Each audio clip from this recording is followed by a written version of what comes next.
कल हम लोगों ने यूनियन बजट पढ़ा था और आज हम लोग आर्थिक सर्वेक्षण पढ़ने वाले हैं। आर्थिक सर्वेक्षण 2024-25 पढ़ने वाले हैं। तो बिना किसी देरी करते हुए इसे पढ़ते हैं और आगे बढ़ते हैं। तो चलिए, आर्थिक सर्वेक्षण 24-25 31 जनवरी 2025 को केंद्रीय वित्त मंत्री श्रीमती निर्मला सीतारमण द्वारा संसद में पेश किया गया। आर्थिक सर्वेक्षण हमेशा बजट से एक दिन पहले पेश किया जाता है। तो कब पेश किया गया है? 31 जनवरी को, और बजट से एक दिन पहले पेश किया जाता है। आर्थिक सर्वेक्षण 24-25 को वित्त मंत्रालय के मुख्य आर्थिक सलाहकार बी अनंत नागेश्वरन के मार्गदर्शन में आर्थिक मामलों के विभाग के आर्थिक प्रभाग द्वारा तैयार किया जाता है। तो ये आर्थिक सर्वेक्षण कौन तैयार करता है? तो वित्त मंत्रालय के मुख्य आर्थिक सलाहकार कौन है? बी अनंत नागेश्वरन। उनके मार्गदर्शन में तैयार किया जाता है। भारत का पहला आर्थिक सर्वेक्षण 1950-51 में पेश किया गया था। 1964 तक आर्थिक सर्वेक्षण आम बजट के साथ पेश किया जाता था। 1964 के बाद इसे आम बजट के एक दिन पहले पेश किया जाने लगा। तो शुरुआत कब से हुआ जी? तो 1950-51 से शुरुआत हुआ और 1964 तक ये आम बजट और आर्थिक सर्वेक्षण साथ में पेश होता था। लेकिन 1964 के बाद क्या हुआ? इसे एक दिन पहले पेश किया जाने लगा। आर्थिक समीक्षा के अनुसार भारत के जीडीपी में वृद्धि और राजकोषीय घाटा का अनुमान। अब आर्थिक जो समीक्षा हुआ है तो समीक्षा में देख लेते हैं कि पिछले साल क्या हुआ है, अभी क्या हो रहा है, होने का अनुमान है, और आगे क्या होगा, ये तीनों दिया जाता है। तो अभी अगर हम लोग अभी की अपनी की बात करें तो अभी हमारा फाइनेंशियल ईयर क्या चल रहा है? 2025-26 का हम लोग फाइनेंशियल ईयर में है। तो कह रहा है कि अब एक बार ये गौर कीजिए कि ये जारी कब किया गया। तो आप समझिए कि ये फरवरी में 30 जनवरी है ना, 31 जनवरी 2025 को जारी किया गया। एक फाइनेंशियल अगर हम 24-25 का देख लेते हैं तो 24-25 फाइनेंशियल ईयर कब पूरा होगा? ये 30 मार्च 2025 को पूरा होगा, लेकिन ये तो पहले ही हो रहा है। तो समझिए कि ये जो जारी होता है फाइनेंशियल, वो लगभग 2 साल पहले, मतलब 2023-2024 में इसका जो फाइनल डेटा दिया जाएगा। मतलब कि 1 अप्रैल 2023 से लेकर 30 मार्च 2024 तक का ये डेटा जो फाइनल डेटा देता है, समझ रहे हैं। अब ये जो 24-25 है इसका अग्रिम अनुमान दे सकता है। जैसे देखिए यहाँ पे दिया है अग्रिम अनुमान। तो अब देखिए 23-24 का अंतरिम अनुमान, अंतरिम मतलब हम फाइनल। तो 23-24 का अंतरिम अनुमान में जीडीपी की वृद्धि कितना हुआ है? तो 8.2% हुआ है। तो अब ये बात कर रहा है यहाँ पे, इसमें बोल रहा है कि इसमें कितना हुआ है? तो 8.2% हुआ है 2023-24 में। मतलब अच्छा है एक तरीके से। राजकोषीय घाटा कितना था? तो 5.6% राजकोषीय घाटा था। राजकोषीय घाटा कितना था? 5.6। अगर हम आपसे पूछ ले कि अभी 25-26 का जो अनुमान है राजकोषीय घाटा वो कितना था, हम आपको बजट में पढ़ाए थे, ये 4.2% था। हम आपको अभी दिखा देते हैं अनुमान का। ये देखिए 4.4% है। देखिए राजकोषीय घाटा कितना है? 4.4% है। 4 और 4 है, बराबर है एकदम, 4.4 बराबर है। तो ये चीज़ ध्यान में रखना है कि किस समय क्या है। तो ये उस समय कितना हुआ था? 23-24 में धीरे धीरे कम होता जा रहा है। 23-24 में कितना था? 5.6% था। और अभी हम लोग ये देख सकते हैं कि 25-26 में क्या प्लान है, ये लगभग 4.4% रखने का प्लान है। ये थोड़ा गड़बड़ हो सकता है। अगर यही बात कर लेते, अभी देखिए कि 24-25 में पहला अग्रिम अनुमान 6.4% है। मतलब कि समझिए कि 3 क्वार्टर में अग्रिम अनुमान मतलब क्या हुआ कि तीन क्वार्टर में कितना हुआ होने का अनुमान है? 6.4 है। और 25-26 में अपेक्षित कितना है? तो कहता है 6.3 से 6.8 है। जो आपका इंपॉर्टेंट है, समझिए कि आपको ये है और एक ये है। तो 23-24 में हमारा जीडीपी अच्छा ग्रो किया है। कितना से किया है? 8.2% से ग्रो किया है ये 23-24 में। 24-25 की बात कर लेते हैं तो ये 6.4% किया है। अभी हम लोग 25-26 के जो अनुमान लगा रहे हैं वो कितना है? 6.3 से लेके 6.8 तक का अनुमान है। ये अनुमान है, ठीक है। राजकोषीय घाटा 5.6% था। 25-26 का जो अपेक्षित है वो अपेक्षित हम लोग का कितना है? 4.4% अपेक्षित है। इसमें अपेक्षित इसमें कितना हुआ था? तो ये 4.8% हुआ। ये भी हम आपको डेटा दिखा देते हैं ताकि ये रिलेट करके पढ़ेगा तो ज़्यादा सही रहेगा। देखिए राजकोषीय घाटा कितना हुआ? 4.8% हुआ संशोधित में, है ना। और ये 4.4% अभी का है। चलिए इतना तो आपको समझ में आ गया। आगे देख लेते हैं, ठीक है। फिर कहता है कि भारत में स्थानिक निवासों के क्षेत्र में क्या क्या है, तो वो देखिए। तो कह रहा है कि वैश्विक सेवा निर्यात में हम लोग सेवा में 7 नंबर पे हैं। सेवा में 7 नंबर पे है। सांस्कृतिक और मनोरंजन सेवाओं में छठा स्थान है हमारा। सांस्कृतिक और मनोरंजन सेवा में क्या है, छठा स्थान है। आप बजट और आर्थिक सर्वेक्षण ये सब जो पूछता, जो आप क्वेश्चन देते हैं ना कि किस में रैंकिंग पूछता है, तो समझिए कि 90% आप समझिए कि रैंकिंग एकदम सेम टू सेम यहीं से उठा के देगा आपको। यही सब में से रैंकिंग, ये 6 है ना, ये 6 में से ही कोई एक वो आपको रैंकिंग दे देगा। आपको कि कहाँ से सब पूछ देता है, एकदम दम दम डायरेक्ट ये पूछेगा कि वैश्विक निर्यात में भारत का कौन सा स्थान है, एकदम सिंपल। तो कौन सा, सेवा में 7वां स्थान है। सांस्कृतिक और मनोरंजन में 6 दिन, मतलब कि समझिए कि छठा स्थान है। निर्माण निर्माण सेवाओं में 8वां स्थान है। निर्माण सेवाओं में विदेशी मुद्रा भंडार में 4था स्थान है। सीमेंट उत्पादक में दूसरा है। सीमेंट उत्पादक में कितने नंबर पे है, दूसरा है।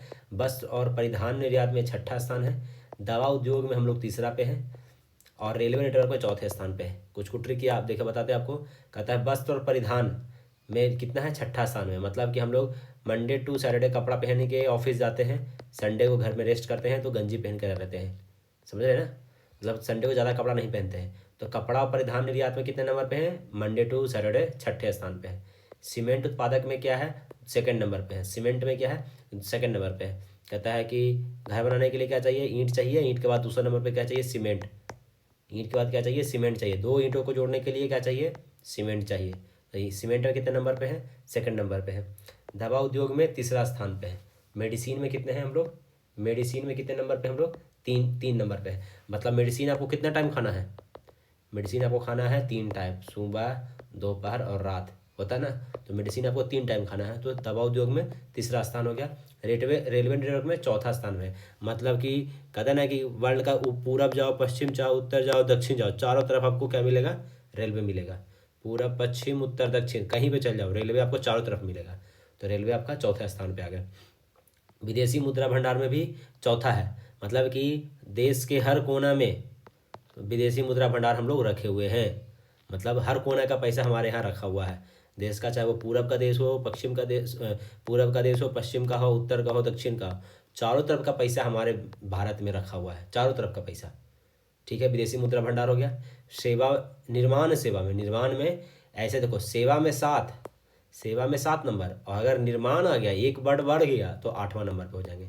निर्माण में क्या हो जाएगा, 8वां नंबर पर हो जाएंगे। सांस्कृतिक और मनोरंजन सेवा में 6ठा स्थान पे है। मतलब संस्कृति और मनोरंजन 6 दिन पूरा मनोरंजन कीजिए, मंडे टू सैटरडे मनोरंजन कीजिए, संडे को एकदम फुल डे रेस्ट कीजिए, सोइए। संडे को क्या है, आपको सोना है। तो 6 दिन मनोरंजन कीजिए और सोना है संडे को। ये सब ट्रिक है, ऐसे ऐसे आपको याद रखना है, समझ गए। चलिए आगे देखते हैं। ठीक है, अब इसमें ये आपका आर्थिक सर्वेक्षण है, इसमें कुछ डेटा है वो देखिए। जीडीपी वृद्धि दर, अब ये एक ग्लांस एट ए ग्लांस देखिए कि किसमें कितना है। लगभग 2-3 साल का डेटा दे रखा है।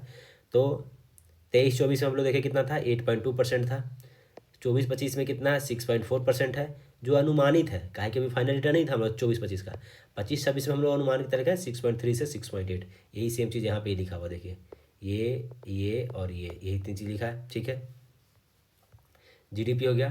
फिर कहता है राजकोषीय घाटा। राजकोषीय घाटा की बात करते हैं, 20-21 में देखिए हम लोग 9.2% था, काहे कोरोना था, घाटा ज़्यादा हुआ। फिर कहता है कि 21-22 में आया 6.7% आया, 22-23 में 6.4, और 23-24 में 5.6% हुआ। जो 23-24 हम लोग देखें ना 5.6% हुआ 23-24 में।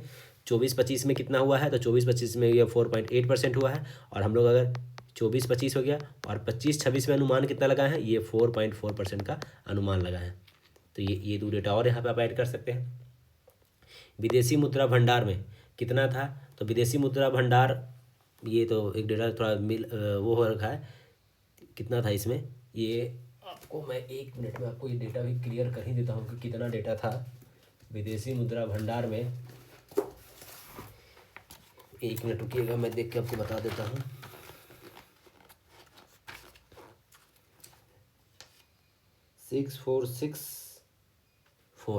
कितना है, 646.4, ये विदेशी मुद्रा भंडार था हमारा। तो विदेशी मुद्रा भंडार पिछले साल 23-24 में कितना था, 646.4 था, इतना बिलियन डॉलर। और अभी 24-25 में कितना है, 634 बिलियन डॉलर, 634 बिलियन डॉलर है। ठीक है, ये उतना इंपॉर्टेंट नहीं विदेशी मुद्रा का। आगे देखते हैं। औद्योगिक उत्पादन में कितना था, तो कहता है कि 20-21 में तो भाई हम लोग माइनस में चल गए थे, -8.4% था कोरोना के कारण। फिर कितना हुआ 22-23 में हम लोग तेज़ी से बढ़े 11.4, फिर 5.2। 23-24 में औद्योगिक उत्पादन कितना हुआ 5.9 हुआ है। 23-24 में कितना हुआ 5.9% हुआ वृद्धि। फिर पूंजीगत व्यय में, पूंजीगत मतलब कैपिटल एक्सपेंडिचर, कैपिटल एक्सपेंडिचर में कितना हुआ है, तो ये 23-24 का डेटा देख लेते हैं। तो 3.2% में हम लोग वृद्धि किए हैं कैपिटल एक्सपेंडिचर में, 3.2% से वृद्धि किए हैं। ठीक है। खाद्यान्न उत्पादन में हम लोग क्या है, तो खाद्यान्न उत्पादन में इस बार 332 मिलियन टन उत्पादन हुआ है, 332 मिलियन टन उत्पादन हुआ है। तो ये सब डेटा है। मेन डेटा जो आपका है जीडीपी और राजकोषीय घाटा पे देखिएगा, ध्यान दे दीजिएगा। आगे चलते हैं। अब इसमें लगभग कितने यूनिट है, इसमें लगभग 13 या 14 गो है, 13 या है 13 हमको लग रहा है, 12-13, हाँ टोटल 13 अध्याय हैं। तो ये आपका तो पहला सवाल यही पूछेगा कि ये जो बजट आर्थिक सर्वेक्षण उसमें टोटल कितने अध्याय हैं, 13 अध्याय, 13 चैप्टर है इसमें टोटल, समझ गए। तो ये पहला सवाल यही हो, 12 ऑप्शन दे देगा, 14 दे देगा, 15 दे देगा, तो 13 अध्याय है। चलिए इस अध्याय को पढ़ते हैं। अर्थव्यवस्था की स्थिति पुनः तेज गति की ओर। पहला क्या है, अर्थव्यवस्था की स्थिति पुनः तेज गति की ओर। आगे देखते हैं। वित्त वर्ष 25 में भारत की वास्तविक घरेलू जीडीपी वृद्धि दर 6.4 रहने का अनुमान है। कहता वित्त वर्ष 25 में हम लोग अनुमान कितना रखे हैं, 6.4% रहने का अनुमान रखे हैं। ठीक है। वित्त वर्ष 25 की पहली और दूसरी तिमाही में स्थिर कीमतों पर जीडीपी 6.7 5.4 रहा है। तो ये बोल रहा है कि वित्त वर्ष 25 मतलब क्या बोल रहा है, 25 मतलब बोल रहा है कि 2024 से 25, ये हुआ वित्त वर्ष 25। ठीक है। तो इसमें 4 क्वार्टर होता है ना, Q1, Q2, Q3 और Q4। तो Q1 और Q2 का जो डेटा दिया है, Q1 में कितना हुआ 6.7% और दूसरा 5.4 है। टोटल का अनुमान कितना रखा गया, 6.4% रहने का अनुमान रखा गया, जो कि शायद हमने आपको यहाँ पे भी बताया था। देखिए अनुमान कितना था, 6.4% जीडीपी का। आरबीआई के रिपोर्ट के अनुसार निजी निवेश में पर्याप्त वृद्धि का अनुमान लगाया गया है। वित्त वर्ष 25 में यह 2.45 लाख करोड़ रुपए तक पहुंच गया है, जो कि वित्त वर्ष 24 में 1.6 लाख करोड़ था। तो कहते हैं निजी निवेश में हम लोग तेज़ी से बढ़ रहे हैं। 2025 में इस 2.4 लाख तक पहुंच गया है, मतलब 2.5 लाख करोड़ रुपए का निजी निवेश कर दिया गया है, जो पिछले वर्ष 2024 में ये 1.6 लाख करोड़ रुपया ही था, 1.6 लाख करोड़ था, जो कि लोग हम लोग 2.45 लाख करोड़ तक पहुँच गए। फिर वित्त वर्ष 25 में पहली छमाही में स्थिर कीमतों पर वस्तु और गैर कारक सेवाओं के निर्यात में 5.7% की वृद्धि हुई। किसमें, वस्तु और गैर कारक सेवाओं के निर्यात में 5.6% की वृद्धि हुई है, जबकि आयात में 0.7% की भी वृद्धि हुई है, आयात में भी हुआ है। तो कहता है कि पहली छमाही में क्या हुआ है वित्त वर्ष 25 में कि स्थिर कीमतों पर वस्तु और सेवाओं में 5.6% की वृद्धि हुई है और आयात में भी 0.7% की वृद्धि हुई है।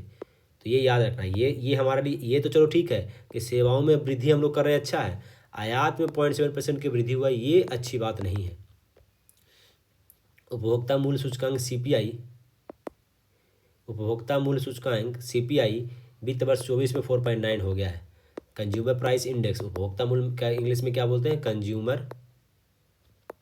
Price index. तो इसका कितना हो गया है, तो कहता है 2024 में 4.9% हो गया है। सीपीआई कितना हो गया वित्त वर्ष 24 में, एकदम सिंपल सीधा सवाल पूछेगा कि सीपीआई 2024 में कितना है, तो 4.9% है। आगे देखिए, कहता है अप्रैल से दिसंबर 2024 में शुद्ध विदेशी पोर्टफोलियो एफबीआई प्रवाह पिछले वर्ष की समान अवधि में 31.7 बिलियन डॉलर से घटकर 10.6 बिलियन डॉलर रह गया है। ये शुद्ध विदेशी पोर्टफोलियो निवेश एफबीआई, फॉरेन पोर्टफोलियो इन्वेस्टमेंट, वो पिछले वर्ष की में इस बार घट गया है हमारा। तो विदेश पोर्टफोलियो निवेश क्या हो गया है, घट गया है, 31.7 बिलियन से घटकर 10.6 बिलियन डॉलर ही रह गया है। ये थोड़ा हम लोग के लिए निगेटिव पॉइंट है कि विदेश का इन्वेस्टमेंट थोड़ा हम लोग के यहाँ कम हो रहा है। भारत का विदेशी मुद्रा भंडार बढ़कर सितंबर में 704 बिलियन डॉलर हो गया है, जो जनवरी 2005 को घटकर 634 बिलियन डॉलर हो गया। तो कह रहा है कि सितंबर 2024 में 704 बिलियन था, सितंबर 2024 की बात कर रहा है, और वही अगर जनवरी 2025 की बात कर ले तो ये घट गया। क्या हो गया, हमारा घट गया। सितंबर 2024 में बढ़ गया था, लेकिन तीन जनवरी 2005 को घटकर 634 बिलियन डॉलर हो गया ये विदेशी मुद्रा। बैंकिंग प्रणाली में सकल गैर निष्पादित परिसंपत्तियाँ एनपीए घटकर 12 साल के नीचे 2.6% पे आ गया। एनपीए नॉन प्रॉफिट एसेट्स, गैर निष्पादित परिसंपत्तियाँ जिसको बोलते हैं एनपीए, एनपीए वो घट के कितना हो गया पिछले 2.6% पे आ गया। ये इंपॉर्टेंट है, पिछले 12 वर्षों के निचले स्थान पे आ गया है। तो बस समझे कि एनपीए कितना हो गया है, 2.6% हो गया है। वर्ष 23-24 की वार्षिक आवधिक श्रम बल सर्वेक्षण रिपोर्ट के अनुसार 15 वर्ष से उससे अधिक आयु वाले व्यक्तियों के बेरोजगारी दर 2017-18 में 6% से घटकर 23-24 में 3.2% रह गया है। ये है बेरोजगारी डेटा इंपॉर्टेंट। तो कहता है कि PLFS क्या है, PLFS, ये PLFS रिपोर्ट में क्या बताया जा रहा है कि 15 वर्ष और उससे अधिक व्यक्तियों की बेरोजगारी, ठीक है, 15 वर्ष उससे अधिक व्यक्तियों की बेरोजगारी जो दर 2017-18 में 6% था, जो कि 23-24 में वो 3.2% हो गया है। सवाल यही देगा कि बेरोजगारी 6% से घटकर कितना हो गया है, 3.2 हो गया है, 4.2 हो गया है, 5.2 हो गया है या 6.2 हो गया है। तो बेरोजगारी, लोगों को लग रहा है भाई बेरोजगारी तो बढ़ गया होगा, लेकिन डेटा के अनुसार बेरोजगारी घट के 3.2% हो गया है, डेटा के अनुसार। वित्त वर्ष 25 में कृषि क्षेत्र में 3.6% रहने की अनुमान है। वित्त वर्ष में ही औद्योगिक क्षेत्र में कहता है 6.2% रहने का अनुमान है, और सेवा क्षेत्र में 7.2% वृद्धि रहने का अनुमान है। ये है इंपॉर्टेंट डेटा।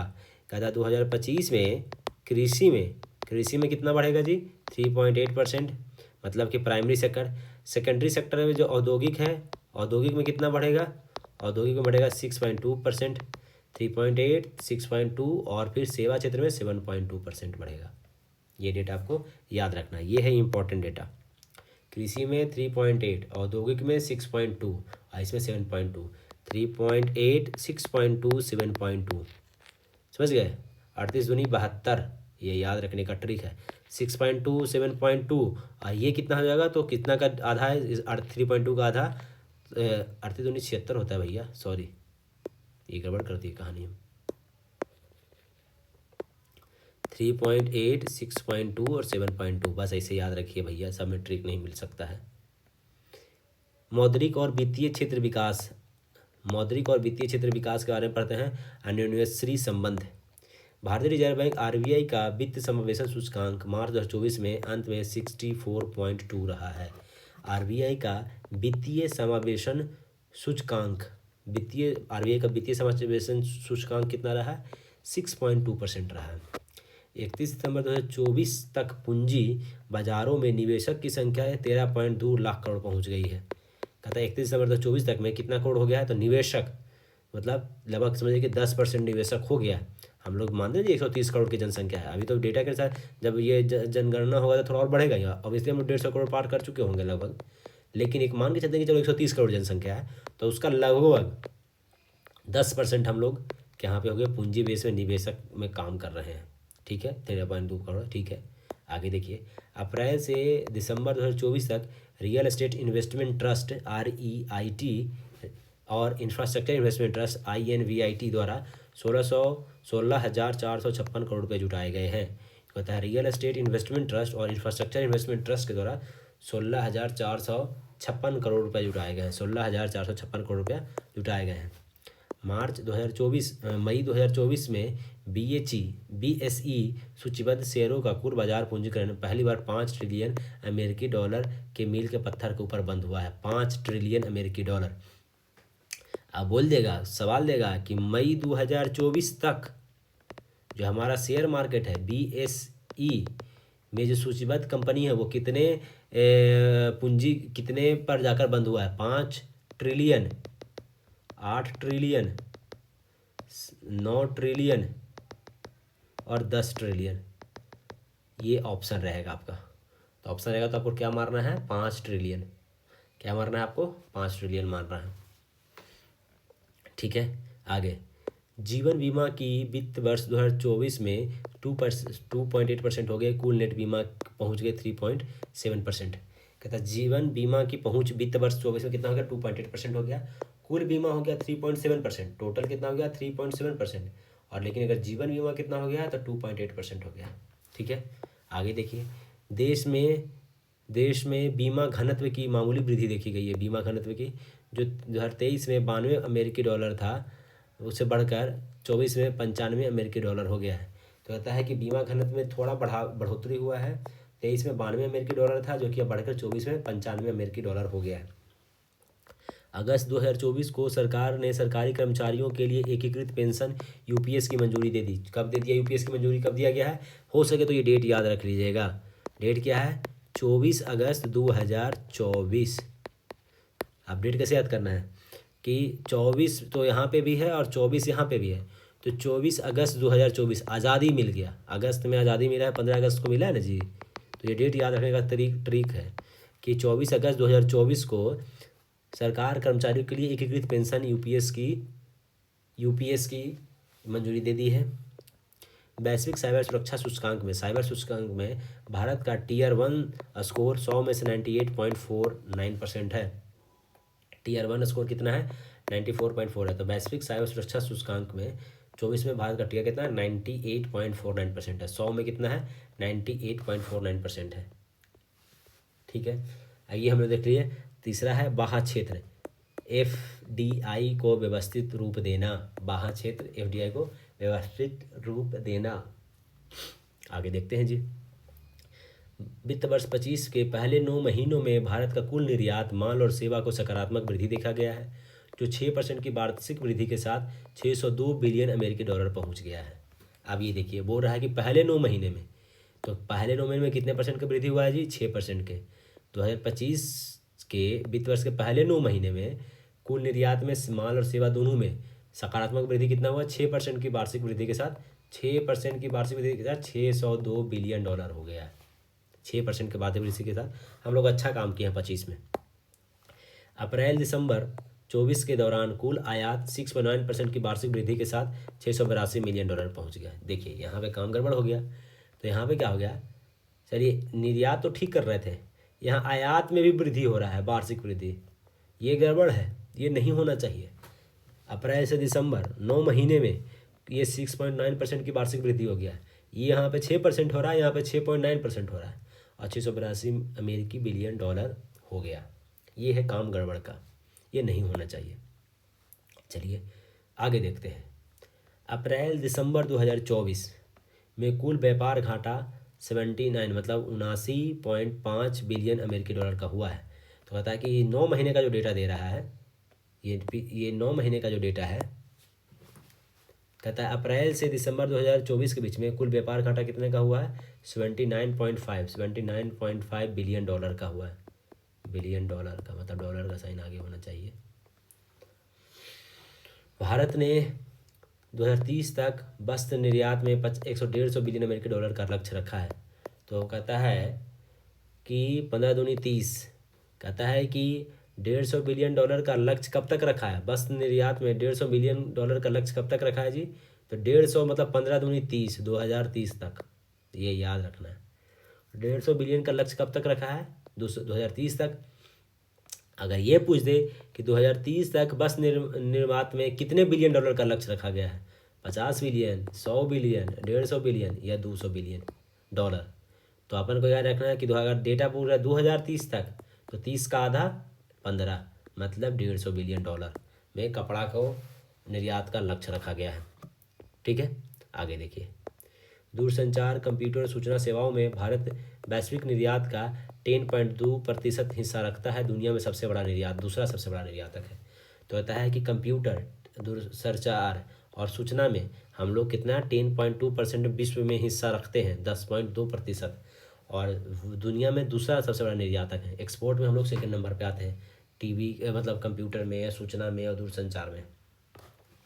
भारत का B2C ई कॉमर्स, B2C मतलब बिजनेस टू कंज्यूमर, B2C का मतलब होता है बिजनेस टू कंज्यूमर, एगो B2B होता है मतलब बिजनेस टू डायरेक्ट बिजनेस, समझ रहे हैं?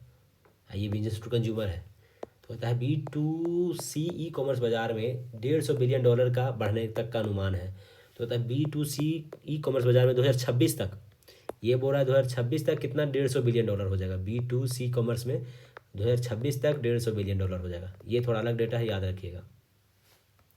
B2C में 2026 तक, देखिए क्या बोल रहा है, हम आपको थोड़ा ट्रिक बताते चलते हैं क्या बोल रहा है, देखिए समझिए। बोल रहा है क्या, B2C में कितना है, $150 बिलियन हो जाएगा। 150 बिलियन कब तक होगा, 2026 तक। तो B2C को 2026 तक में $150 बिलियन का बढ़ने का अनुमान है, समझ गए। भारत का ई कॉमर्स बाजार 2030 तक $200 से $300 बिलियन बढ़ने का अनुमान है। $200 से $300 बिलियन 2030 तक ई कॉमर्स बाजार बढ़ जाएगा, इतना उतना ठीक है। वित्त वर्ष 25 में पहले 8 महीनों में भारत का शुद्ध FDI 0.4 बिलियन अमेरिकी डॉलर रहा है। कहता है कि वित्त वर्ष 25 में पहले 8 महीनों में शुद्ध FDI कितना रहा है, तो 0.48 अमेरिकी बिलियन डॉलर रहा है, 0.48 बिलियन अमेरिकी डॉलर रहा है।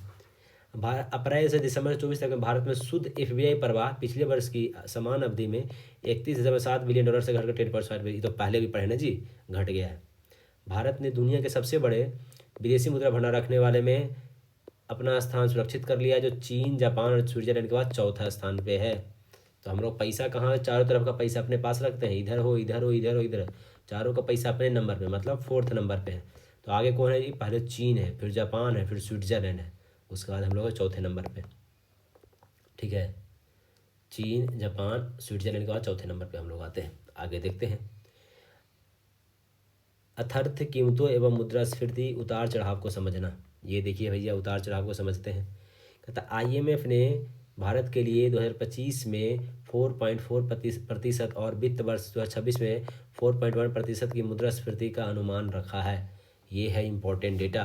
तो कहता है कि महंगाई जो है वो IMF जो डेटा दे रहा है वो रहा है 2025 में कितना होगा जी, तो 4.4% रहेगा, और 2026 में कितना होगा जी, तो ये बोला 4.1% रहेगा। अगर हम इसको डेटा का जोड़े तो याद है आपका FD मतलब आपका राजकोषीय घाटा, फिजिकल डिफिसिट कितना हम लोग का अनुमान रखा गया है। फिजिकल डिफिसिट का हम लोग का अनुमान क्या था, 4.4% था ना, आपको याद होना चाहिए। फिजिकल डिफिसिट का जो हमारा अनुमान था वो 4.4% ही था, ठीक है। तो इतना छोड़िए ना, इतना काहे रिलेट कर रहे हैं आप, इतना सीधे सीधे याद रखिए कि IMF ने बोला कि 2025 में 4.4% होगा, 26 में 4.1% होगा। IMF अंतर्राष्ट्रीय मुद्रा कोष ने 24-25 के लिए क्रमशः 3.2 और 3.3% वैश्विक आर्थिक वृद्धि का अनुमान रखा है। वैश्विक आर्थिक वृद्धि का आप देखिए, हमारा जो है, अगर हम अपनी बात कर ले तो हम लोग 23-24 में कितना तेज़ी से बढ़े हैं जी, लगभग 8.2% से बढ़े हैं। 24-25 में कितना प्रतिशत से बढ़े हैं जी, 6 पॉइंट कितना था, 4% था, 6.4 था, कितना था जी, कहाँ गया 6.4 था। और अभी जो हम लोग अनुमान लगा रहे हैं 25-26 में कितना बढ़ रहा है, 6.3 से 6.8। तो हम लोग तेज़ी से बढ़ रहे हैं, अच्छी बात है। लेकिन ये भारत का बात है, अगर हम वर्ल्ड की बात कर लेते हैं तो वर्ल्ड भैया बहुत धीरे धीरे चल रहा है।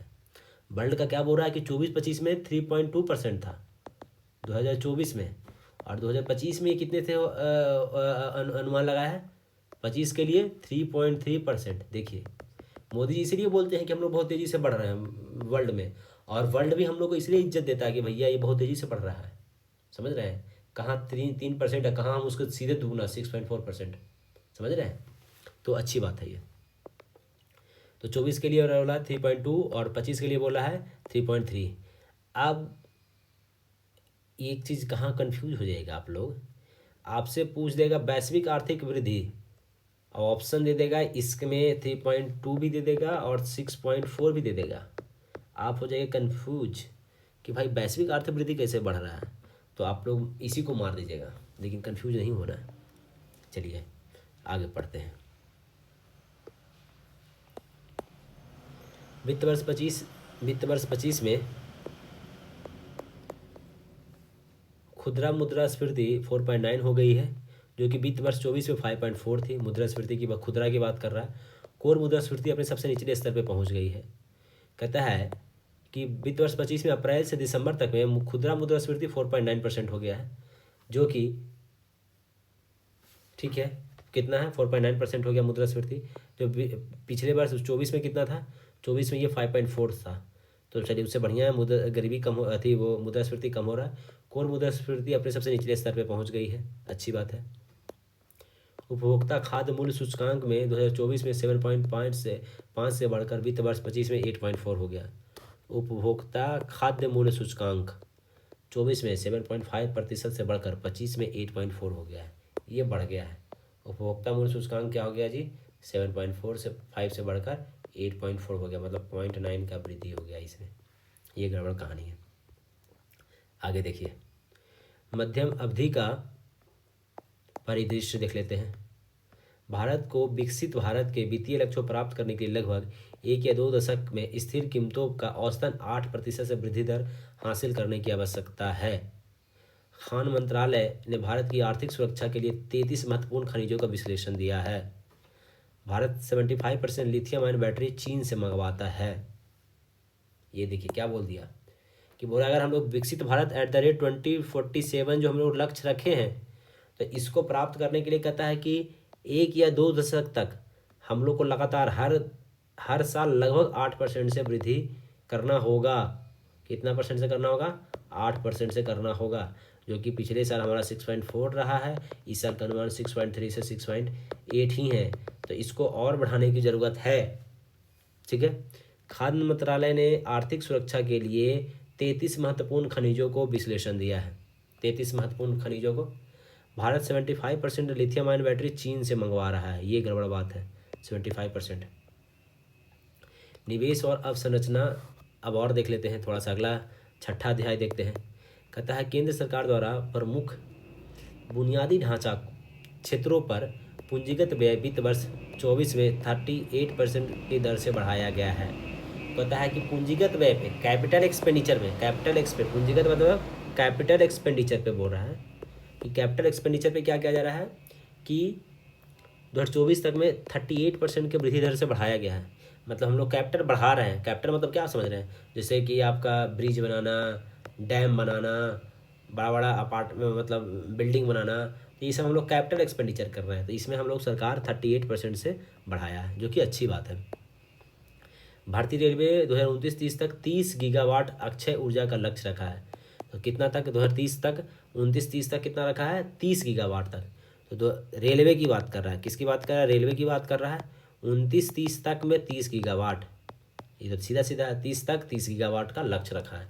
अब रेलवे 30 तक 100 गीगावाट नहीं कर सकता है, 50 गीगावाट नहीं किया है, कितना किया है, 30 तक 30 गीगावाट का लक्ष्य रखा है। बहुत तेज़ बोलते हैं हम, मेरा मुंह दर्द करने लगता है, कोशिश करेंगे स्लो बोलने का जी।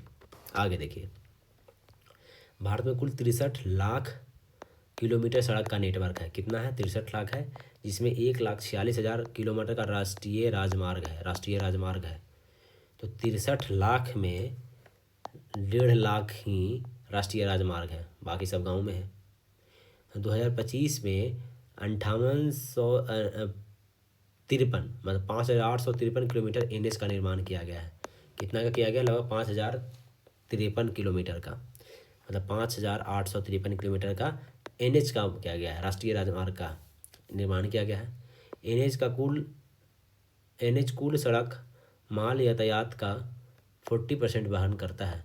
जो माल यातायात करते हैं उसका 40% NH के थ्रू ही होता है, तो NH को और बढ़ाने की ज़रूरत है। राष्ट्रीय औद्योगिक गलियारा विकास कार्यक्रम का उद्देश्य 4 उन्नत औद्योगिक शहर बनाना है। ये 4 शहर कौन कौन है, अतः राष्ट्रीय औद्योगिक गलियारा विकास कार्यक्रम का उन्हें 4 उन्नत औद्योगिक शहर बनाना है, जिसमें गुजरात का धोलेरा, महाराष्ट्र में सेंधा बिडगिन, उत्तर प्रदेश में ग्रेटर नोएडा और मध्य प्रदेश में विक्रम उद्योगपुरी है। तो कहता है कि राष्ट्रीय औद्योगिक गलियारा में कितने हैं, 4 उन्नत औद्योगिक शहर बनाना है। राष्ट्रीय में कहा, जिसमें कहा गुजरात है, महाराष्ट्र है, उत्तर प्रदेश भी है और मध्य प्रदेश भी है। गुजरात, महाराष्ट्र, उत्तर प्रदेश और मध्य प्रदेश है, ये याद रखिए। नवंबर 2024 तक बिजली क्षेत्र की स्थापित क्षमता 456 गीगावाट है। कहता है बिजली क्षेत्र की स्थापित क्षमता कितना है, 456 गीगावाट है। आप समझ लीजिए ये टोटल कह रहा है, जिसमें रेलवे का कितना था जी, रेलवे लक्ष्य रखा है 2030 तक 30 गीगावाट, समझ गए। इसी तरीके से रिलेट कीजिए कि कितना कम ज़्यादा है वो। नवीकरणीय ऊर्जा अब भारत की कुल स्थापित ऊर्जा का 47% हो गया है। नवीकरणीय ऊर्जा है भारत की कुल स्थापित ऊर्जा का 47% हो गया है।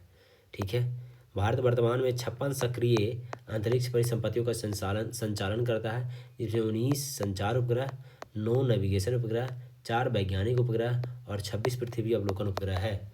तो आता है कि भारत कितना है, 56 सक्रिय अंतरिक्ष परिसंपत्तियों का संचालन करता है। अंतरिक्ष परिसंपत्तियों में मतलब अंतरिक्ष में कितना है, 56 है भारत का, जिसमें 19 को संचार का है, 9 को नेविगेशन है, 4 को वैज्ञानिक है और 24 को पृथ्वी अवलोकन उपग्रह है। तो मतलब जो हमारा जो अंतरिक्ष है उसमें हम लोग कितना उपग्रह भेज चुके हैं, परिसंपत्ति कितना है उसमें, 56 वो सिर्फ भारत का है। ठीक है। उद्योग समग्र व्यावसायिक सुधार 1 और 2 है भैया। उद्योग समग्र व्यावसायिक सुधार के बारे में देख लेते हैं। भारत विनिर्माण में वैश्विक हिस्सेदारी का 2.8% योगदान देता है, जबकि चीन 28%। देखिए क्यों हम लोग पीछे हैं चीन से।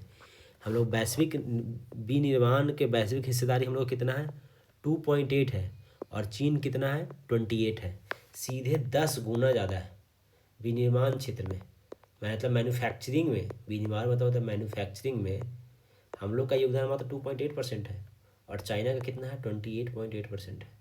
कितना तेज़ी से चाइना बढ़ रहा है, तो वो 10 गुना ज़्यादा है हम लोग से। कितना है, 10 गुना। वित्त वर्ष 25 में औद्योगिक क्षेत्र में 6.2% की वृद्धि धीरे हुई है। अभी हम आपको याद दिलवाए थे ना, कितना था, क्या था, 3.8, 6.2, 7.2। ये था ट्रिक। इसमें क्या है, ये देखिए, है ना। चीन के बाद भारत दुनिया का दूसरा सबसे बड़ा सीमेंट उत्पादक है, पढ़ चुके हैं। वित्त वर्ष 24 में सीमेंट उत्पादन 427 मिलियन टन, घरेलू सीमेंट की खपत लगभग 290 किलोग्राम प्रति व्यक्ति है, जबकि वैश्विक स्तर पर यह 540 किलोग्राम प्रति व्यक्ति है। अब देखिए खाना के साथ अब सीमेंट का भी बता रहा है कि प्रति व्यक्ति कितना खर्च है। तो बोल रहा है कि हम लोग जो 427 मिलियन टन जो हम लोग घरेलू सीमेंट का जो खपत उत्पादन हुआ है, 427 मिलियन टन, इसमें घरेलू हम लोग कितना है, तथा प्रति व्यक्ति हम लोग 290 किलो खर्च कर रहे हैं, जी, एक व्यक्ति 290 किलो कर रहा है, और वही वैश्विक स्तर पे कितना है, 540 kg है। समझ रहे हैं, मतलब ज़्यादा घर लोग बना रहे हैं विश्व में, हम लोग कम घर बना रहे हैं, मिट्टी का घर में ही रह लेते हैं। तो हम लोग का कितना है, 290 किलो, और विश्व का है 540 किलो। भारत में स्टील स्क्रैप की कुल घरेलू खपत 30 मिलियन टन, जिसमें लगभग 5 मिलियन टन आयात किया जाता है। स्टील स्क्रैप है जो 30 मिलियन टन में हम लोग 5 मिलियन टन क्या करते हैं, आयात करते हैं। क्या करते हैं, उसको आयात करते हैं। कितना आयात करते हैं, 5 मिलियन टन को। वित्त वर्ष 24 में इलेक्ट्रॉनिक सामानों में घरेलू उत्पादन बढ़कर 9.2 लाख करोड़ रुपए का हो गया है। इलेक्ट्रॉनिक सामान का घरेलू उत्पादन कितना हो गया, 9.52 लाख करोड़ रुपए का हो गया है। आपको बजट याद है, अगर बजट आपको याद होगा तो हम लोग को लगभग कितना का वो था, बजट लगभग 50.5 लाख करोड़ रुपए का था। 50.5 लाख करोड़ में से 9.52 लाख करोड़ सिर्फ इलेक्ट्रॉनिक सामान का है। मतलब इसे समझिए कि हमारे जो अर्थव्यवस्था है उसमें लगभग 20% क्या है, इलेक्ट्रॉनिक सामानों का योगदान है। समझ रहे हैं। भारत स्मार्टफोन आयात में अपनी निर्भरता को कम कर दी है। अब 99% स्मार्टफोन घरेलू स्तर पर निर्मित किए जाते हैं। तो स्मार्टफोन हम लोग बहुत कम कर दिए हैं, जिसमें अब 99% स्मार्टफोन हम लोग घर में बना लेते हैं, 1% बाहर से आता है। लेकिन इसमें भी एक लूप होल है, लोग समझते नहीं हैं। लूप होल ये है कि स्मार्टफोन 99% निर्मित नहीं, इसको बोलिए असेंबल होता है। क्या होता है, असेंबल होता है। यहाँ पे कोई भी जो आइटम है उसका कंपोनेंट है वो बनाया नहीं जाता है। कंपोनेंट तो ऑब्वियसली चाइना से ही बन के आते हैं। यहाँ पे क्या होते हैं, असेंबल होते हैं। ये अच्छी बात नहीं है, हमारा प्रोडक्शन यहाँ होना चाहिए। अच्छी बात ये है कि सरकार इस पे काम कर रही है। यहाँ अब सेमीकंडक्टर, जो मोबाइल हो चाहे गाड़ी हो, इसमें सेमीकंडक्टर चिप बहुत इंपॉर्टेंट होता है। अगर आप मोबाइल खोले होंगे या कोई भी एक इलेक्ट्रॉनिक आइटम खोले होंगे तो ग्रीन कलर का पट्टी होता है जिसपे सब ऐसे ऐसे सब कंपोनेंट लगा रहता है। तो ये ग्रीन कलर का जो पट्टी होता है इसी को सेमीकंडक्टर चिप कहते हैं। और ये चिप ही हमारे भारत में प्रोडक्शन नहीं होता है इसका, या फिर कहिए कि मैन्युफैक्चर नहीं होता है। यही चिप आता है हमारा कहाँ से, चाइना से आता है। और यही हमारे लिए गड़बड़ की बात है। तो सरकार इस पे काम कर रही है। आई थिंक एक सेमीकंडक्टर चिप गुजरात में भी लग रहा है और एक सेमीकंडक्टर चिप आसाम में भी लगाया जा रहा है। ये टाटा के द्वारा शायद कुछ ऐसा प्लान था। टाटा ये जो टाटा हमारे जो ये जो गुजर गए, टाटा ग्रुप के द्वारा यहाँ पे भी लगाया जा रहा है सेमीकंडक्टर, गुजरात में भी लग रहा है सेमीकंडक्टर चिप। तो ये चीज़ को ध्यान रखिएगा। चलिए आगे बढ़ते हैं। बहुत बोल देते हैं एक्स्ट्रा, जिसके कारण टाइम भी ज़्यादा लगता है। लेकिन देखिए मेरा ज़्यादा बोलने का कारण ये होता है ताकि आप रिलेट कर पाएँ चीज़ों को, सिर्फ रटे नहीं। वरना पढ़ने का तो आप किताब ऐसे भी लाइन बाई लाइन पढ़ सकते हैं। मेरा पढ़ाने का कारण बस यही होता है कि जब आप इसको ये कुछ एक्स्ट्रा जो डेटा हम आपको देते हैं तो उसे आप रिलेट कर पाइएगा कि अच्छा हाँ ये चीज़ें होता था, ऐसा होता है।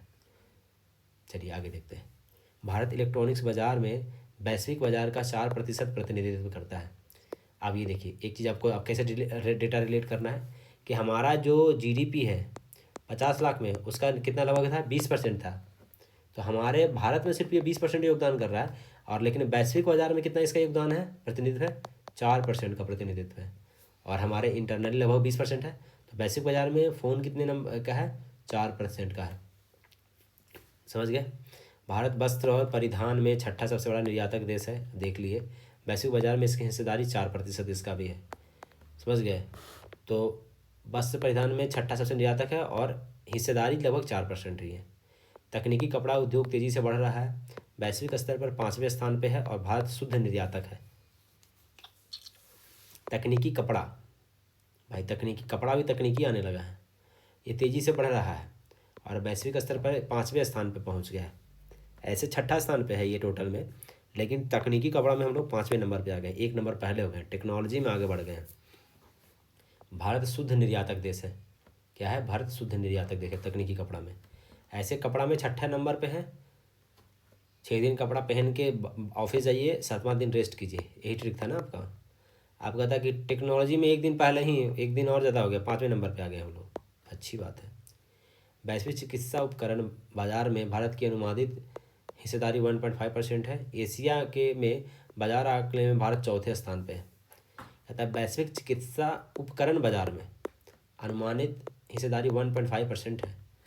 देखिए ये ख़राब बात है कि चिकित्सा में हम लोग 1.5% ही वैश्विक में हिस्सेदारी दे रहे हैं, और वो भी एशिया में। अगर कर बाजार आकार में, एशिया में भी हम लोग चौथे नंबर पे आ रहे हैं।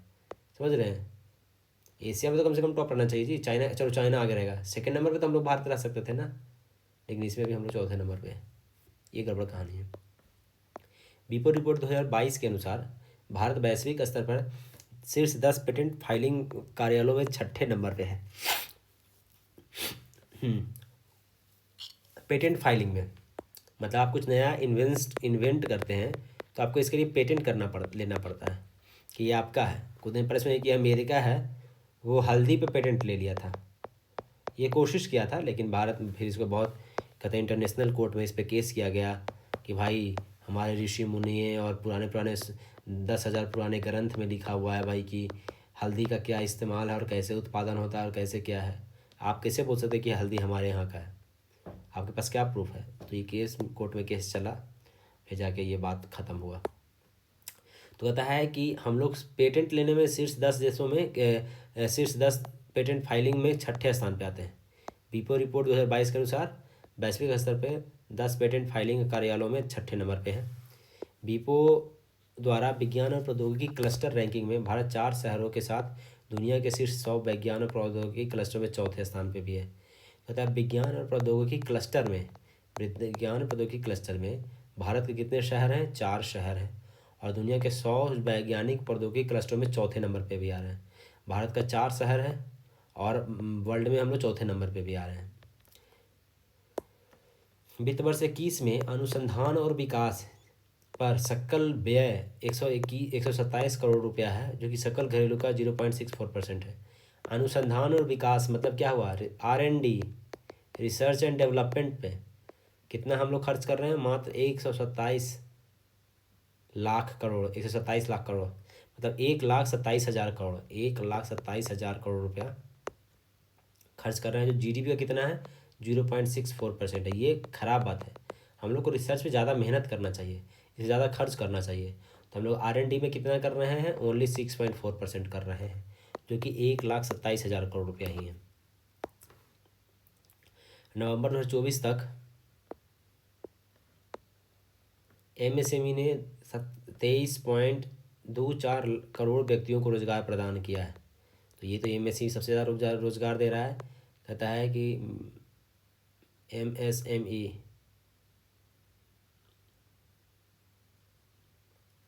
कितना करोड़ का रोजगार दिया, 23 लाख करोड़ को रोजगार दिया। कितने को, 23 लाख करोड़ को रोजगार दिया। MSME के विस्तार की क्षमता के साथ इक्विटी फंड प्रदान करने के लिए सरकार ने 50,000 करोड़ रुपये का आत्मनिर्भर भारत SRI कोष शुरू किया है। आत्मनिर्भर भारत वो था। MSME को और विस्तार करने के लिए कितना करोड़ रुपये का, 50,000 करोड़ रुपये का एक फंड बनाया है। 4 राज्य है, गुजरात, महाराष्ट्र, कर्नाटक, तमिलनाडु में कुल औद्योगिक GSVA का लगभग 43% हिस्सा रखते हैं। तो 4 राज्य जो है, जो हम लोग GSVA में 43% हिस्सा कौन कौन राज्य रखता है, तो आपका ये साउथ में जो 4 राज्य है वो कौन है, यहाँ पे गुजरात हो गया, ये गुजरात हो गया, ये महाराष्ट्र हो गया, नीचे कर्नाटक हो गया, इधर तमिलनाडु हो गया। गुजरात, महाराष्ट्र, कर्नाटक और तमिलनाडु है, 43% हिस्सा रखता है GSVA में। 8वां सेक्टर पढ़ते हैं, सेवा क्षेत्र के बारे में पढ़ते हैं। क्या है भैया, भारत वैश्विक सेवा निर्यात में 4.3% हिस्सेदारी के साथ 7वें स्थान पे है।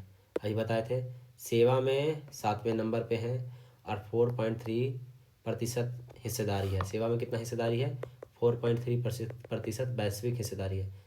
ठीक है, 4 और 3 7 देखिए, इसको ऐसे याद रखिए। सेवा में 7वें नंबर पे है, हिस्सेदारी कितना है, 4 + 3 मतलब 4.3, 4 + 3 7, समझ गए। वर्तमान मूल्यों पर कुल GVA सकल मूल्य वर्धन में भारत सेवा क्षेत्र में योगदान भारत 25 में 55% हो गया है। कहता है वर्तमान मूल्यों पर कुल GVA में, वर्तमान मूल्य अभी मतलब देखिए, एक होता है कि वर्तमान मूल्य मतलब क्या हो गया कि एक वर्ष पिछले पे, और एक होता है कि जो एक और क्या बोलते हैं उसको, स्थिर मूल्य। स्थिर मूल्य कितना है, तो 2011-12 से डेटा कैलकुलेट होता है। 2011 में क्या था, 2011-12 में क्या था, और अभी 23-24 में क्या चल रहा है, उस हिसाब से। तो कहता है कि पिछले साल से कितना है, तो GVA में कितना % वित्त इसका सेवा क्षेत्र का भारत में 55% योगदान है, लगभग 55% योगदान है। 19 पॉइंट समथिंग कृषि का है और 21.22 लगभग उसका है आपका मतलब प्राइमरी सेकेंडरी सेक्टर का, निर्माण क्षेत्र का, औद्योगिक क्षेत्र भी जिसको कह सकते हैं, और सेवा का कितना है 55% है। वित्त वर्ष 24-25 में भारत में सेवा निर्यात में कंप्यूटर सेवा और व्यावसायिक सेवाओं का निर्यात लगभग 70% था। तो इस 55% में भी कंप्यूटर और सेवा का 70% है, समझ रहे हैं, कंप्यूटर सेवा का। वित्त वर्ष 25 में FDI इक्विटी के प्रवाह $29.8 बिलियन रहा। कितना रहा है, FDI equity, FDI foreign direct investment, FDI foreign direct investment, तो इसका इक्विटी प्रवाह कितना रहा है, $29.8 बिलियन अमेरिकी डॉलर रहा है। ठीक है, आगे देखिए, भारत दुनिया में रेलवे में चौथा सबसे बड़ा नेटवर्क है, बता दिया आपको।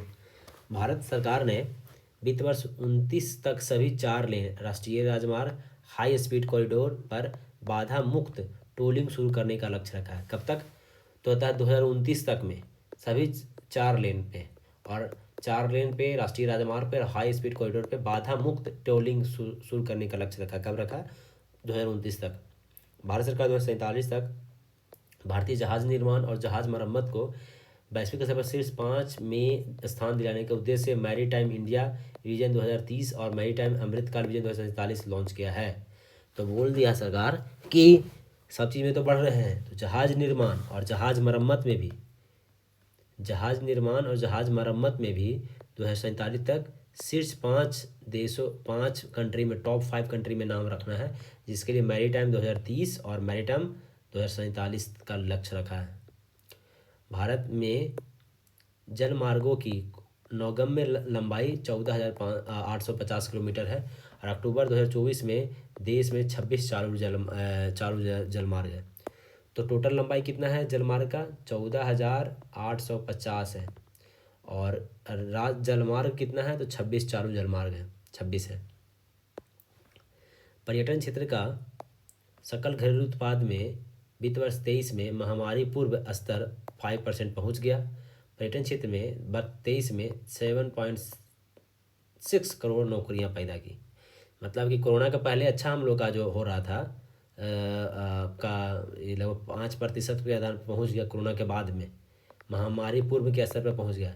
तो पहले 5 था, कोरोना में घट गया था, फिर कोरोना के बाद भी हम लोग 5% पे GDP में 5% के योगदान पे पहुँच गए हैं और लगभग 7.5 लाख करोड़ रोजगार पैदा किया, नौकरी पैदा किया। ये पर्यटन के माध्यम से विदेशी मुद्रा आय 28 बिलियन अमेरिकी डॉलर था। सिर्फ पर्यटन से कितना था? 28 बिलियन डॉलर अमेरिकी डॉलर था।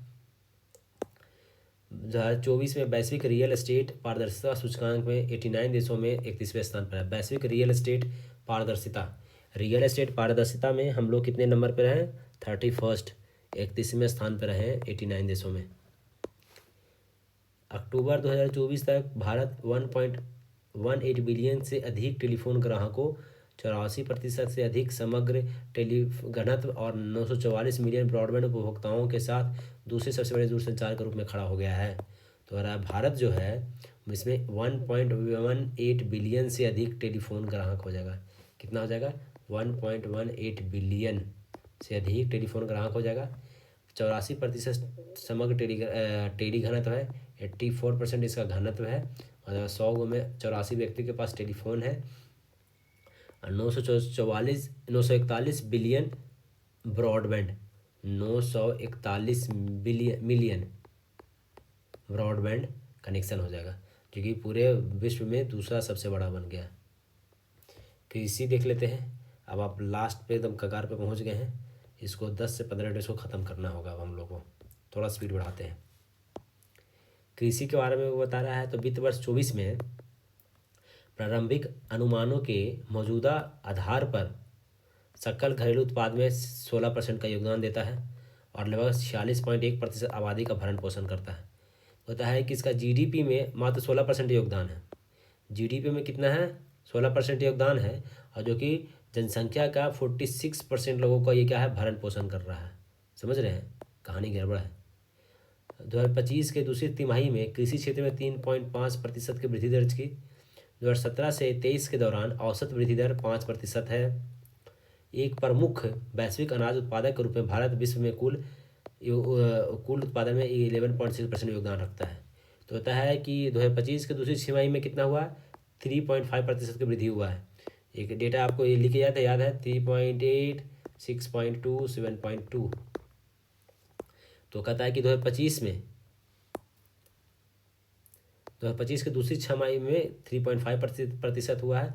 17 से 23 के बीच में कितना 5% का वृद्धि हुआ है। और प्रमुख वैश्विक अनाज उत्पादक में भारत विश्व में कुल 11.6% का योगदान रखता है। 11.6% का। कृषि और संबद्ध क्षेत्रों में शीर्ष 3 अग्रणी प्रदर्शन करने वाले राज्य आंध्र प्रदेश, मध्य प्रदेश और तमिलनाडु हैं। कृषि और संबद्ध क्षेत्र में कृषि में सबसे ज़्यादा परफॉर्मेंस कौन दे रहा है? तो पहला है आंध्र प्रदेश, फिर है मध्य प्रदेश और फिर है तमिलनाडु। आंध्र प्रदेश, मध्य प्रदेश और तमिलनाडु।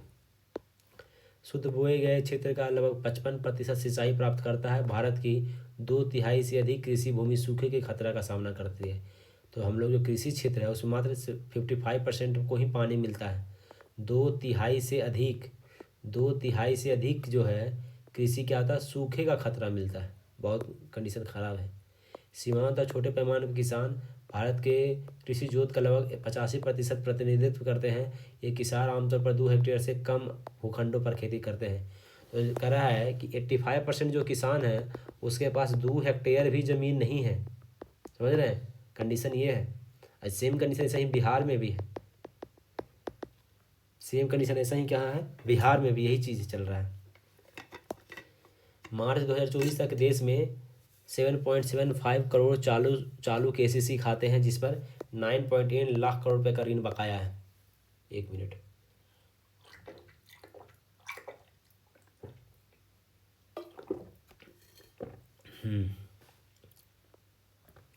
कहता है कि चालू खाता कितना है, 7.7 करोड़ खाता है, जिसमें 9.8 लाख करोड़ उस पर क्या है, लोन है।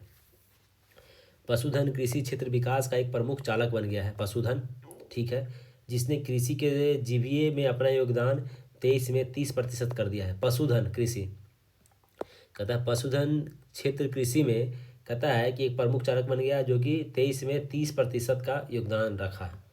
सरकार ने ई नाम योजना शुरू की है। यह आवश्यक हार्डवेयर के लिए कृषि उपज बाजार समिति में मंडी को 75 लाख रुपए की मुफ्त सॉफ्टवेयर और वित्तीय सहायता प्रदान करती है। तो ई नाम परियोजना जो है, ई नाम परियोजना सरकार ने जो शुरू किया है वो है हार्डवेयर के लिए, आवश्यक हार्डवेयर के लिए कृषि उपज बाजार समिति मंडी को 75 लाख रुपए तक के मुफ्त सॉफ्टवेयर और वित्तीय प्रदान करेगा।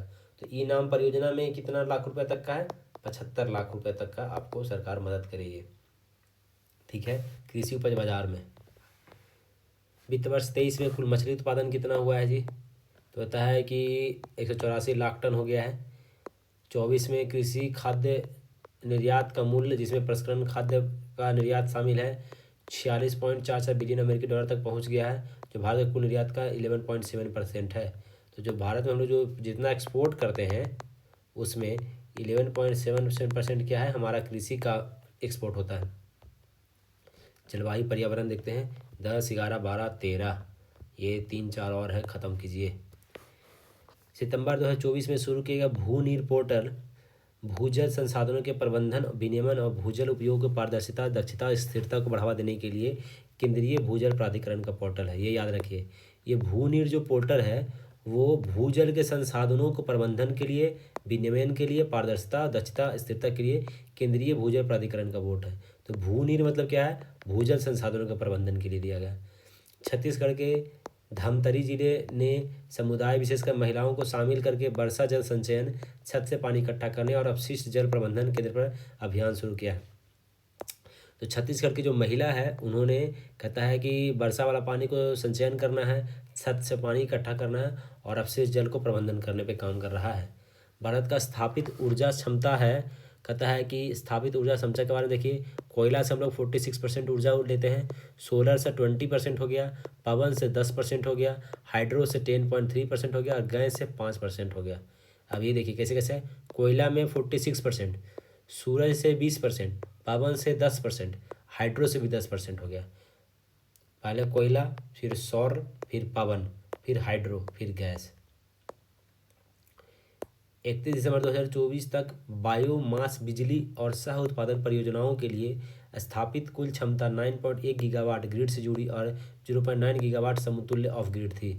बायोमास बिजली, तो बायोमास बिजली कितना हुआ है जी, तो बायोमास बिजली की बात कर रहा है, तो कहता है कि 9.1 गीगावाट ग्रिड से और 0.92 गीगावाट समतुल्य ऑफ ग्रिड भी था। 31 दिसंबर 2024 तक 13 राज्यों में 39.9 गीगावाट की संचयी क्षमता वाले 55 सौर पार्क बनाए गए हैं। ये देखिए, कहता है कि 13 राज्य में कितना गीगावाट का, लगभग 40 गीगावाट का 55 सौर पार्क बनाए गए हैं। कितने राज्य में, 13 राज्य में 40 गीगावाट का 55 सौर पार्क, 13 राज्य में 40 गीगावाट का 55 सौर पार्क बनाया गया है। वित्त वर्ष 25 के लिए अब तक भारत सरकार ने 11 लाख करोड़ रुपए के 10 वर्षीय सॉवरेन बॉन्ड, ग्रीन बॉन्ड जुड़ाए हैं, जो 25 की दूसरी छमाही में अवधि 10 करोड़ रुपये और जुड़ाने की योजना है। कहता है सरकार क्या कर रहा है, लगभग 11,600 करोड़ रुपये के 10 वर्षीय सॉवरेन बॉन्ड, ग्रीन बॉन्ड जुड़ा है। 10 वर्षीय सॉवरेन ग्रीन बॉन्ड जुटाए हैं। तो सॉवरेन ग्रीन बॉन्ड कितने का था, 10 वर्ष का था और लगभग 11,000 करोड़ रुपये जुटाए हैं, जो कि 25 की दूसरी छमाही तक 10,000 और जुटाने का लक्ष्य है। मिशन लाइफ का लक्ष्य क्या है, 22 से 28 तक पर्यावरणीय कार्रवाई के लिए विश्व स्तर पर 1 बिलियन लोगों को संगठित करना है विश्व स्तर पर, जिसके तहत 2028 में भारत तक गांव भारत के 80% गांव और शहरी क्षेत्र में पर्यावरण के अनुकूल बन जाए। तो मिशन लाइफ क्या है ये समझिए, ये सवाल ये पूछेगा मिशन लाइफ क्या है जी। तो मिशन लाइफ पर्यावरण कार्रवाई के लिए एक बनाया गया है। इसका लक्ष्य 2022 से 28 तक का है। मिशन लाइफ 22 से 28, जिसमें 1 बिलियन लोगों को संगठित करना है और भारत के 80% गाँव और शहरी क्षेत्र को पर्यावरण अनुकूल बनाना है। लाइफ का बात देख लिए। सामाजिक क्षेत्र के बात देख लेते हैं। शिक्षा पर व्यय बढ़ाकर वित्त वर्ष में 9.2 लाख करोड़ रुपया का हो गया है। तो शिक्षा पर कितना हो गया, शिक्षा पर कितना हो गया, 9.2 लाख करोड़ रुपया हो गया। स्वास्थ्य पर कितना हो गया, 6.1 लाख करोड़ हो गया है। वित्त वर्ष 2022 में स्वास्थ्य पर प्रति व्यक्ति मौजूदा कीमतों पर 6,500 रुपये प्रति व्यक्ति होने का अनुमान है। बोल रहा है कि शिक्षा पे 9.2 लाख हो गया है, स्वास्थ्य पे हो गया 6.1 लाख करोड़ रुपया हो गया है, और वित्त वर्ष 22 में कहता स्वास्थ्य पर प्रति व्यक्ति 6,602 रुपया खर्च होने का अनुमान है। 23-24 में ग्रामीण और शहरी क्षेत्र में औसत मासिक प्रति व्यक्ति ये 4122 और 6,996 रुपये होने का अनुमान है। मतलब इसमें आप समझ रहे हैं क्या बोल रहा है कि सरकार जो प्रति व्यक्ति जो खर्च है उसको कम करने की कोशिश कर रहा है, और कोशिश इस तरह से कर रहा है कि सरकार बहुत चीज़ें फ्री कर रहा है। जैसे अभी आयुष्मान भारत आया है ना, तो वो फ्री कर दिया है। तो उसमें जो खर्च कर रहा है सरकार, तो कहता है कि ग्रामीण में लगभग 4,122 पर सरकार खर्च कर रहा है और शहरी क्षेत्र में लगभग 6,996 रुपया खर्च कर रहा है सरकार प्रति व्यक्ति। स्कूली शिक्षा प्रणाली में 24.1 करोड़ छात्रों को सेवा प्रदान करती है, जिसमें सरकारी स्कूलों का हिस्सा 69% है। तो होता है कि भारत में स्कूली शिक्षा में लगभग 25,000 करोड़ छात्र है, 25 करोड़ छात्र हैं, 25 करोड़ छात्र है, और जिसमें 69% सरकारी स्कूल में पढ़ते हैं। 25 करोड़ में 69%, लगभग 70% छात्र हैं वो सरकारी स्कूल में पढ़ रहे हैं। प्राथमिक स्तर पर स्कूल छोड़ने वालों में दर में कमी आ रही है, जो कि अच्छी बात है। 1.9%, उच्च प्राथमिक स्तर पर 5.2 है और माध्यमिक स्तर पे 14.1% है। तो होता प्राथमिक पे कितना बच्चा छोड़ रहा है, 1.9%। प्राथमिक स्तर पर 1.9 है, उच्च प्राथमिक स्तर पर 5.2 है और माध्यमिक स्तर पर 14% है। ये इसको सुधार करना है। सरकार का लक्ष्य उच्च शिक्षा में 2035 तक GER सकल नामांकन अनुपात को 50% तक बढ़ाना है। GER को तो कहता है कि 50% तक बढ़ाना है GER को, सकल नामांकन अनुपात को। मतलब कि समझिए कि अगर 10th में जितना था तो 12th में कम से कम 50% तो जाएगा। अगर 10th में 100 बच्चा पढ़ रहा था तो 12th में कम से कम 50 बच्चा पढ़ना चाहिए। तो ये होने का लक्ष्य कितना रखा है, 2035 तक। 2035 तक 50% बच्चा पहुँचना चाहिए 2035 तक। 1 जनवरी 2025 में 36 करोड़ से अधिक आयुष्मान कार्ड जारी किए जा चुके हैं, जो 49% महिला है। कितना है तो अभी तक जारी हो गया 36.36 करोड़, 36.36 करोड़ आयुष्मान कार्ड बनाया गया है, जिसमें 49% क्या है, महिला है। उत्तराखंड ई स्वास्थ्य धाम पोर्टल शुरू किया है। इस पोर्टल 4 धाम यात्रा के तीर्थयात्रियों को स्वास्थ्य मापदंडों की निगरानी करने में मदद करता है। ई स्वास्थ्य धाम पोर्टल कौन लॉन्च किया है, उत्तराखंड किया है। ई स्वास्थ्य धाम पोर्टल जो 4 धाम तीर्थयात्रियों के लिए किया गया है। WHO के कथन के अनुसार एक अध्ययन में पाया गया है कि अवसाद और चिंता के कारण उत्पादकता में कमी होने पर वैश्विक स्तर पर सालाना $1 ट्रिलियन का नुकसान हो रहा है। अवसाद और चिंता के कारण वैश्विक स्तर पर $1 ट्रिलियन का कमी हो रहा है, $1 ट्रिलियन का कमी हो जा रहा है। WHO के अनुसार गैर संचारी रोग NCD को हर साल 41 मिलियन लोगों की मौत हो है। इसी से गैर संचारी रोग से लगभग 41 मिलियन लोग मर जा रहा है। कितना मिलियन मर जा रहा है, तो 41 मिलियन लोग मर जा रहे हैं, मिलियन लोग मर जा रहे हैं। 2025 जनवरी 2025 तक प्रधानमंत्री ग्राम सड़क योजना में 7,70,000 किलोमीटर लंबाई सड़क पूरी हो गई। 7,70,000 किलोमीटर। प्रधानमंत्री आवास योजना में का 2016 से अब तक 2.69 करोड़ घर पूरे बना गए हैं। कितना घर बना दिया गया, 2.69 करोड़ घर बना दिए गए हैं, और 7.7 लाख किलोमीटर ये ग्राम सड़क योजना हो गया है। रोजगार कौशल में देख लेते हैं। भारत की 26% आबादी 10 से 24 वर्ष की आयु में है और औसत आयु 28 वर्ष है। भारत की लगभग 68% जनसंख्या 15 से 64 वर्ष की है। ये देखिए, ये बहुत इंपॉर्टेंट डेटा है, याद रखिएगा। 10 से 24 वर्ष की आयु में कितना परसेंट है? 26%। कितना? 10 से 24 वर्ष में कितना है? 26% है। फिर कहता है 28 औसत आयु क्या है? अब ये सीधे पूछ देगा कि भारत की औसत आयु कितना है। औसत आयु हम लोग का कितना है? 28 वर्ष है। जनसंख्या में कहता है कि 15 से 64 वर्ष के जो है लगभग जनसंख्या में 68% यही लोग हैं। 15 से 64 कहता है ना कि हम लोग यंग एज का ज़्यादा जनसंख्या है। 15 से 64 वर्ष में कितना? 68% है।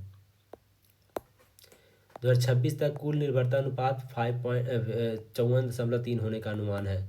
2026 तक कुल निर्भरता अनुपात 54.3 होने का अनुमान है। 15 वर्ष के आयु की व्यक्तियों के लिए अखिल भारतीय वार्षिक बेरोजगारी दर कहता है 3.2% हो गया। बेरोजगारी दर कितना हो गया? 3.2% हो गया, जो कि आपको बताए थे यहाँ पे बेरोजगारी दर के बारे में। कहीं भी तो हम बेरोजगारी दर के बारे में लिखे थे ना जी, इतना लिख दिए कि हमें को नहीं पता चलेगा। नहीं है, यहाँ पे नहीं है। हाँ है तो 15 वर्ष से अधिक आयु के व्यक्ति की बेरोजगारी दर कितना है? ये 6% था, अब हम लोग घट के कितना हो गया? 3.2% हो गया। देखिए, ये देखिए वही चीज़ यहाँ पे लिखा है फिर से, है ना? 3.2% हो गया है। कार्यबल में स्वनियोजित श्रमिकों का अनुपात 23 से 58 पॉइंट हो गया, 58.4% हो गया है स्वनियोजित श्रमिकों का अनुपात। रोजगार में कृषि का हिस्सा 46% हो गया, जिसमें महिलाएं 64% है। रोजगार में कृषि का हिस्सा तो जो रोजगार है वो कृषि का हिस्सा कितना है? जो रोजगार करते तो उसमें सबसे ज़्यादा कृषि में लोग हैं, 46.1% है, जिसमें महिलाएं 64% है। EPFO सदस्य दुगुनी से अधिक हो गई है, जो वित्त वर्ष 19 में 61 लाख से बढ़कर 24 में वो 131 लाख हो गया है। मतलब EPFO पता क्या है आपका? EPFO employment provident fund organisation. आप सरकारी नौकरी के बाद जब आपका PF कटेगा ना, इसी में कटेगा। प्राइवेट वालों को भी कटता है इसमें PF जो कटता है। तो इसमें कहता है कि 2019 में कितना था? ये 61 लाख ही था, जो कि 24 में 131 लाख हो गया, दुगना से भी ज़्यादा हो गया। दिसंबर 2024 में 30.51 करोड़ से अधिक असंगठित श्रमिकों को ई श्रम पोर्टल पर पंजीकरण किया गया है। कितना? 30 करोड़ लोग हो गए ई श्रम पे रजिस्टर करवाए हैं। 30 लाख करोड़ जनसंख्या है। इलेक्ट्रॉनिक और सूचना प्रौद्योगिकी मंत्रालय MIT के अनुसार भारत की डिजिटल अर्थव्यवस्था 2025 तक $1 ट्रिलियन होने का अनुमान है, पार हो जाने का है। तो MIT के अनुसार 2025 तक $1 ट्रिलियन पार हो जाएगा। तो कब तक $1 ट्रिलियन कब तक होगा? MIT के अनुसार 2025 में ही हो जाएगा। इसी साल हम लोग $1 ट्रिलियन पार कर जाएंगे। नीति आयोग के अनुसार डिजिटल अर्थव्यवस्था का बात था। हाँ, नीति आयोग के अनुसार 2029-30 तक में गिग्स वर्कफोर्स 23.5 करोड़ तक पहुंचने का अनुमान है। कहता है कि 23 करोड़ लोग जो हो जाएंगे, 23.5 करोड़ लोग वो गिग वर्कर हो जाएंगे। कब तक? 2029-30 तक 23.5 करोड़ हो जाएंगे, गिग वर्कर हो जाएंगे। भारत में अक्षय ऊर्जा क्षेत्र में नौकरियों की कुल संख्या 2023 में अनुमानित 1.2 मिलियन पहुंच गई है, जिसमें 4.5 लाख नौकरियों के साथ जल विद्युत भारत के अक्षय ऊर्जा क्षेत्र में सबसे बड़ा नियोक्ता है। कहता है कि अक्षय ऊर्जा क्षेत्र में कहता है 2023 में 1.1 मिलियन तक पहुंच गया है। 2023 में कितना नौकरी हो जाएगा? 1 मिलियन तक हो जाएगा, जिसमें 4.5 लाख नौकरियों के साथ जल विद्युत जो है, जल विद्युत सेक्टर है, सबसे बड़ा जल विद्युत सेक्टर में है। 65.3% कार्यबल के साथ किसी प्रकार का व्यावसायिक प्रशिक्षण नहीं मिला है। मतलब समझ रहे हैं, जो 65% जो जनसंख्या है बिना किसी ट्रेनिंग का ही काम कर रहा है, लेबर मजदूर जिसको बोलते हैं। 65%। भारत में भारत से प्रवासी आबादी 32 मिलियन है। 32 मिलियन है। कहता है कि प्रवासी आबादी कितना है? 32 मिलियन है। अगर मिलियन को करोड़ में पता है कितना होगा? ये लगभग 3.2 करोड़ लोग प्रवास कर गए भारत से। चलिए अंतिम देखते हैं, कृत्रिम बुद्धिमत्ता AI की बात कर लेते हैं। कहता है श्रम संगठन का अनुमान है कि एआई के कारण वैश्विक स्तर पर 75 मिलियन नौकरियों से चारण रूप से पूर्व जोखिम में है। कहता है एआई के कारण कितना, 75 मिलियन नौकरी, मतलब 75 मिलियन मतलब 7.5 करोड़ नौकरी खतरा में है। ठीक है। IIM अहमदाबाद के सर्वेक्षण में बताया गया है कि सर्वेक्षण में शामिल 68% कर्मचारियों को उम्मीद है कि अगले 5 वर्षों में एआई द्वारा उनकी नौकरी आंशिक रूप से बंद हो जाएगा। तो IIM अहमदाबाद एक डेटा वो क्या है, सर्वेक्षण किया, उसमें बताया गया है कि 68% कर्मचारियों को, 68% कर्मचारियों को उम्मीद है कि उसका नौकरी चला जाएगा। नेस्कॉम के अनुसार भारत एआई 2027 तक में 25 से 35% CAGR की दर से बढ़ेगा। तो बढ़ रहा है कि 2027 तक जो 25 से 35% इसका दर से बढ़ेगा नेस्कॉम के अनुसार। भारत के बढ़ते कार्यबल की ज़रूरतों को पूरा करने के 2030 तक गैर कृषि क्षेत्र में सालाना 78 लाख नौकरियां पैदा करनी होगी। तो बढ़ते कार्यबल को ज़रूरतों को पूरा करने के लिए, अब आदमी बढ़ रहा है तो उसको खाना भी तो चाहिए ना जी। तो कहता है कि बढ़ते कार्यबल को ज़रूरतों को पूरा करने के लिए 2030 तक गैर कृषि क्षेत्र में सालाना 78 लाख नौकरियां पैदा करेगा।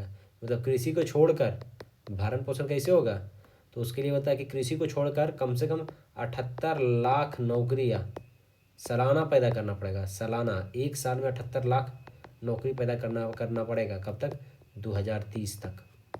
यहाँ पे आपका सेवा समाप्त होता है। अगले दिन हम लोग इसको और आगे पढ़ेंगे। बहुत डिटेल में मैंने आप लोगों को पढ़ा दिया है, आप लोग इसको ध्यान से पढ़िएगा, देखिएगा। फिर मिलते हैं किसी